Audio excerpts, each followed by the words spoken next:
Recently आपने देखा होगा कि जो बाबा सिद्दीकी की हत्या हुई है उसमें लॉरेंस बिश्नोई का नाम सामने आ रहा है। तो यहाँ पर काफी लोग जानना चाहते हैं कि लॉरेंस बिश्नोई जो कि जेल में बंद है उसके बावजूद भी ये अपना नेटवर्क कैसे ऑपरेट कर पा रहा है। वैसे तो ये व्यक्ति काफी लंबे समय से ऑपरेट कर रहा है, लेकिन पूरे देश का ध्यान इसके ऊपर तब गया जब पंजाबी सिंगर सिद्धू मूसेवाला की हत्या कर दी जाती है मनसा डिस्ट्रिक्ट पंजाब में इन 2022। तब यहाँ पर लॉरेंस बिश्नोई ने क्लेम किया था कि उनके द्वारा वो मर्डर किया गया था, और इसके 2 साल बाद जब बाबा सिद्दीकी की हत्या हुई है तब फिर इनका नाम सामने आ रहा है। लॉरेंस बिश्नोई इस समय गुजरात के साबरमती जेल में है, लेकिन उसके बावजूद भी यहाँ पे वायलेंस लगातार बढ़ते जा रहा है। तो अगर लॉरेंस बिश्नोई की गैंग के बारे में बात करें तो इसकी गैंग पूरे देश में नहीं बल्कि कनाडा में भी है और इसके अलावा दुनिया के कई हिस्सों में भी। वह इंडिया में इनका ऑपरेशन पंजाब, हरियाणा, राजस्थान, दिल्ली और हिमाचल प्रदेश में फैला हुआ है। लॉरेंस का नेटवर्क इतना वास्ट है कि जेल में रह के भी ये सारे ऑपरेशन कर पा रहा है। और बिश्नोई गैंग का हाथ मेनली एक्सटॉर्शन में होता है, मर्डर में होता है, और काफी ज्यादा लोग इनसे परेशान भी हैं क्योंकि जो हाई प्रोफाइल टारगेट्स हैं उन्हीं को ये परेशान करते हैं, जैसे कि पंजाबी सिंगर्स, लिक्वर माफिया और प्रोमिनेंट बिजनेसमैन को। और मेनली ये प्रोफेशनल शूटर्स को एम्प्लॉयमेंट देते हैं अच्छी खासी पेमेंट देके। और लॉरेंस बिश्नोई जेल में रह के भी अपने ये सारे ऑपरेशन इसलिए ऑपरेट कर पाता है क्योंकि वो कोई भी जेल हो, चाहे साबरमती जेल में हो या दिल्ली के तिहाड़ जेल में, वो वहाँ पे मोबाइल फोन यूज करता है कम्युनिकेट करने के लिए। और ये सारे मोबाइल फोन चोरी किए हुए होते हैं या किसी और के होते हैं। उसके अलावा जो हाई एंड वीपीएन नेटवर्क है उसके माध्यम से अपना आईडी एड्रेस छुपा लेते हैं ताकि इनके लोगों की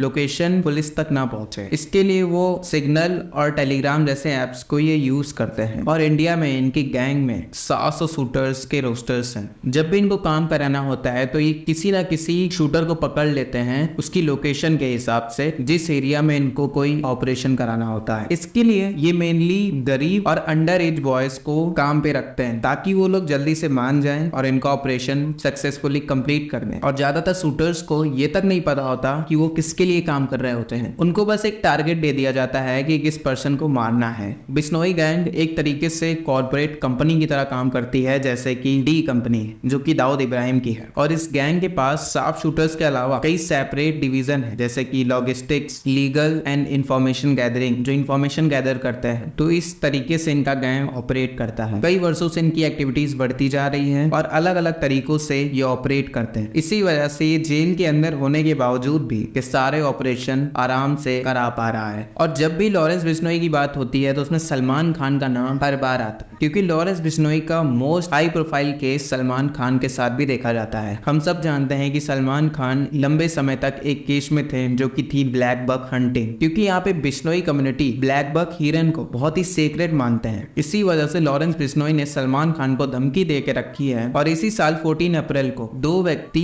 बाइक पर आते हैं और मल्टीपल राउंड्स फायर करते हैं सलमान खान के घर के बाहर, जो कि मुंबई के बांद्रा में।